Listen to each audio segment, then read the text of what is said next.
बच्चों चैप्टर 8 की हमारी हिंदी अनुवाद पूरा हो गया और अब हम इसका अभ्यास कार्य करेंगे। अभ्यास कार्य में जो पहला क्वेश्चन है वह है शुद्ध कथनस्य समक्षम आम अशुद्ध कथनस्य समक्षम न इति लिखित। शुद्ध कथन के सामने आम लिखिए। आम का अर्थ होता है हाँ, और जो कथन अशुद्ध है, रोंग है, उसके सामने न लिखिए। जैसा कि पहला हमारी लाइन है अस्माकं राष्ट्र ध्वजे त्रिवर्णा सन्ति। इसका हिंदी अर्थ होगा हमारे राष्ट्र ध्वज में 3 रंग हैं। तो ये बिल्कुल सही है क्योंकि हमारे राष्ट्र ध्वज में 3 ही रंग हैं। इस पर हम टिक लगा देंगे या आम लिख देंगे जैसा आपको अच्छा लगे। नेक्स्ट है ध्वजे हरित वर्ण शांति प्रतीक अस्ति। राष्ट्रीय झंडे में जो हरा रंग है क्या वह शांति का प्रतीक है? नहीं, वह समृद्धि का प्रतीक है। इसलिए ये सेंटेंस जो है गलत है। नेक्स्ट ध्वजे केसर वर्ण है सकत्यः सूचकः अस्ति। ध्वज में, झंडे में जो केसरी रंग है, जो ऑरेंज कलर है, वह शक्ति का सूचक है। जी हाँ, वह शक्ति और वीरता का प्रतीक है बच्चों। तो इसे हम राइट कर देंगे। चक्रे त्रिंशत् अरः सन्ति। चक्र में 30 तिलियाँ हैं। त्रिंशत् 30, अरः तिलियाँ। तो क्या हमारा जो अशोक चक्र है राष्ट्रीय ध्वज में उसमें 30 तिलियाँ हैं? आप सभी जानते हो कि नहीं, उसमें 24 तिलियाँ हैं। तो ये भी हमारा कथन अशुद्ध हो गया। नेक्स्ट है चक्रम प्रगति द्योतकम। द्योतकम प्रतीक, चक्र जो है वह प्रगति को दर्शाता है।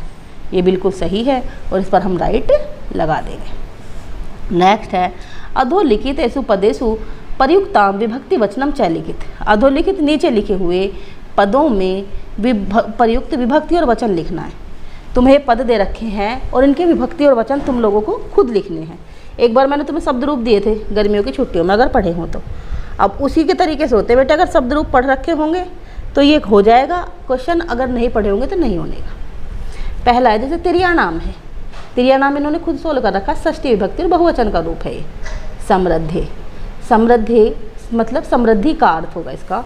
तो ये षष्ठी विभक्ति एक वचन का रूप है। वर्णा नाम, वर्णा नाम बहुत सारे रंगों का, ये भी षष्ठी विभक्ति बहुवचन का रूप है। उत्साह अस्य, उत्साह का षष्ठी विभक्ति एक वचन। नागरिकई, नागरिकों के द्वारा तृतीया विभक्ति एक वचन। सात्विकतया षष्ठी विभक्ति एक वचन का रूप है। प्राणानाम, जब नाम आ जाए तो षष्ठी विभक्ति बहुवचन का ही रूप होता है। तो ये षष्ठी विभक्ति बहुवचन का रूप है। सभायाम, सभा में सप्तमी विभक्ति एक वचन, स्त्रीलिंग है। सभा शब्द है, सप्तमी विभक्ति है, एक वचन का रूप है। नेक्स्ट है एक पदेन उत्तरत। एक पद में उत्तर दीजिए। अस्माकं ध्वजे कति वर्णाः सन्ति। हमारे झंडे में कितने रंग हैं? तो हमारे झंडे में 3 रंग हैं, हम लिख देंगे त्रियः। नेक्स्ट त्रिवर्णे ध्वजे सकत्यः सूचकः का वर्णः। त्रिवर्ण ध्वज में शक्ति का सूचक कौन सा वर्ण है, कौन सा रंग है? वर्ण कहते हैं रंग को। तो जो केसरी रंग है, जो ऑरेंज कलर है, वह ध्वज में शक्ति का सूचक है। तो हम लिखेंगे केशर वर्णः। नेक्स्ट गए है अशोक चक्रम कस्य द्योतकम अस्ति। अभी ऊपर भी किया था एक क्वेश्चन हमने शुद्ध अशुद्ध में। अशोक चक्र जो है वह किसका द्योतक है? अशोक चक्र प्रगति का द्योतक है। आंसर हमारा होगा प्रगति।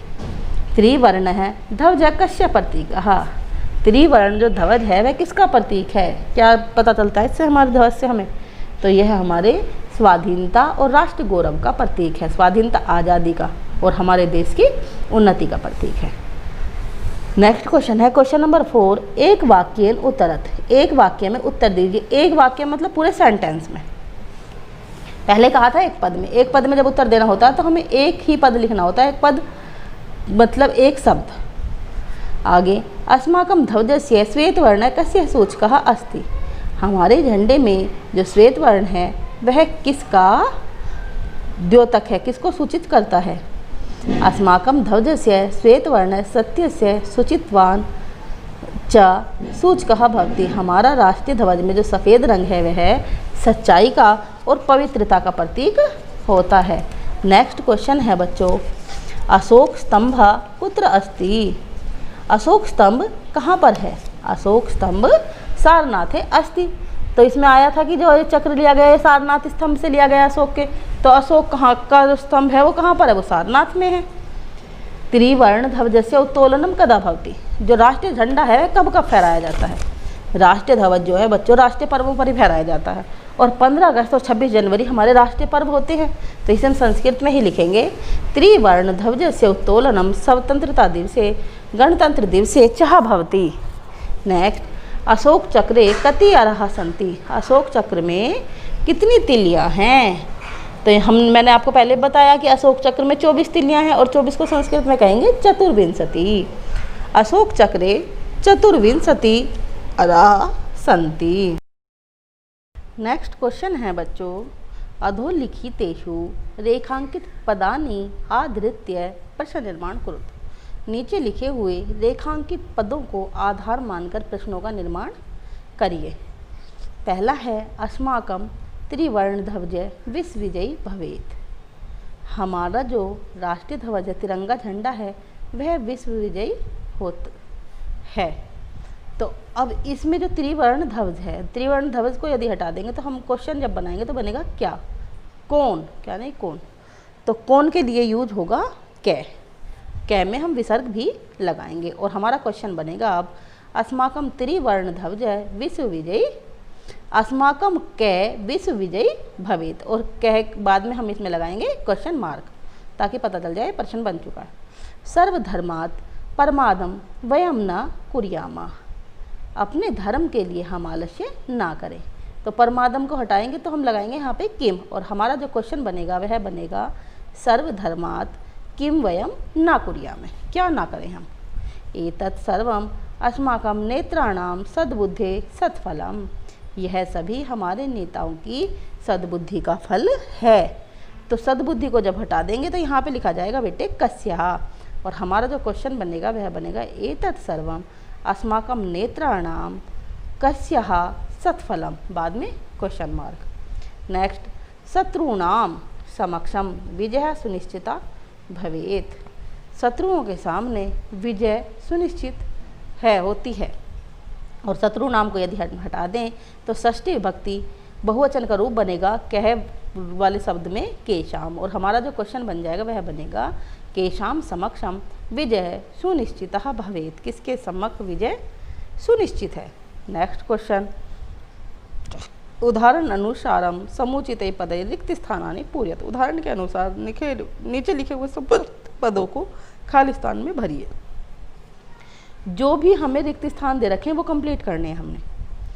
तो पहला है पट्टिका, है पट्टिका का षष्ठी विभक्ति एक वचन द्विवचन बहुवचन का रूप लिखना है, वो इन्होंने लिख रखा है, उससे हमें कोई लेना देना है नहीं। अब इन्होंने दिया अग्निशिखा, अग्निशिखा का हमें सप्तमी विभक्ति का रूप लिखना है, एक वचन लिखा हुआ है और हम लिखेंगे द्विवचन और बहुवचन। तो एक वचन में बना बेटा अग्निशिखायाम, और नेक्स्ट बनेंगे अग्निशिखयो अग्निशिखासु। इसके बाद सभा शब्द है, इसका चतुर्थी विभक्ति का रूप लिखना है हमें, तो हम लिखेंगे सभायै, सभायाम लिखा हुआ है, इसमें सभाभ्याम लिखा हुआ है, और जो बहुवचन में रूप बनेगा वह बनेगा सभाभ्य। अहिंसा, अहिंसा भी स्त्रीलिंग है, अहिंसा का द्वितीय विभक्ति का लिखना है, जैसे लता लते लता, लताम लते लता, और वैसे ही अहिंसा शब्द हमारा बन जाएगा अहिंसाम अहिंसे अहिंसा। आगे सफलता, सफलता का पंचमी विभक्ति का रूप लिखना है, बिल्कुल लता की तरह ही रूप चलेंगे, सफलता का, अहिंसा का, सभा का, सबका। तो सफलता का बनेगा सफलतायाः, सफलतायाभ्याम, सफलताभ्य। लास्ट है सूची का, और इसका तृतीय विभक्ति का रूप लिखना है हमें, सूची का या इन्होंने लिख ही दिया, इसके बाद सूची का अभ्याम और सूची का भय। एक दो बार ध्यान से पढ़ोगे याद हो जाएंगे, ज़्यादा मुश्किल नहीं है, देखने में एकदम ऐसा लगता है कि भाई बहुत मुश्किल है, तो इसे आप एक दो बार पढ़ोगे तो तुम्हें याद हो जाएगा। नेक्स्ट है समुचित मेलनम कृत्वा लिखित, मैच करके लिखिए। पहला है केसर वर्ण, केसर वर्ण मैंने बताया था कि भाई वो त्याग का प्रतीक है और बहादुरी का प्रतीक है। तो ये देखो इसमें बहादुरी के प्रतीक से कौन सी लाइन जुड़ी हुई है, तो हम जब देखते हैं तो हमें मिलता है शौर्यस्य त्यागस्य च सूचक, तीसरे वाला सेंटेंस, और हम फर्स्ट वाले सेंटेंस को थर्ड सेंटेंस के साथ मैच कर देंगे। मैच कर दो चाहे नंबर लिख दो, आपकी मर्जी। हरित वर्ण, हरित वर्ण का मतलब हरा रंग है, और हरा रंग जो है वह समृद्धि का प्रतीक है बच्चों हमारे राष्ट्रीय ध्वज में। और ये जो है हमारा फोर्थ लाइन है सुषमाया उर्वरतया च सूचक, सुषमा कहते हैं पृथ्वी को, धरती को, जमीन को, और उर्वरता उपजाऊ शक्ति का सूचक है। अशोक चक्रम, अशोक चक्र मैंने अभी भी पढ़ाया था कि ये उसका प्रगति का प्रतीक है, कंटिन्यूस कार्य करते रहने का प्रतीक है। तो अशोक चक्र में प्रगति न्याय से च प्रवर्तकम, प्रगति का और न्याय का प्रतीक है पहली लाइन को, थर्ड को फर्स्ट के साथ जोड़ देंगे। त्रिवर्ण ध्वजा, त्रिवर्ण ध्वजा जो है हमारी वो स्वतंत्रता और राष्ट्रीय गौरव का प्रतीक, अभी क्वेश्चन आंसर में भी करवाया था। तो ये बेटे से हम लास्ट वाले सेंटेंस के साथ जोड़ेंगे। अब बचा हमारे पास त्रिवर्ण ध्वजस्य स्वीकरणम कदा भवत, जो हमारा राष्ट्रीय ध्वज था इसे कब स्वीकार किया गया? तो इसे स्वीकार किया गया था बच्चों 22 जुलाई 1947 को, और 22 जुलाई 1947 को ये जो है हमारा तीसरी बार वो दूसरी लाइन है, और हम फिफ्थ वाली लाइन को सेकंड रो के साथ ऐड कर देंगे। इस तरह हमारा चैप्टर कंप्लीट। आप ये वर्क कंप्लीट करिए। धन्यवाद।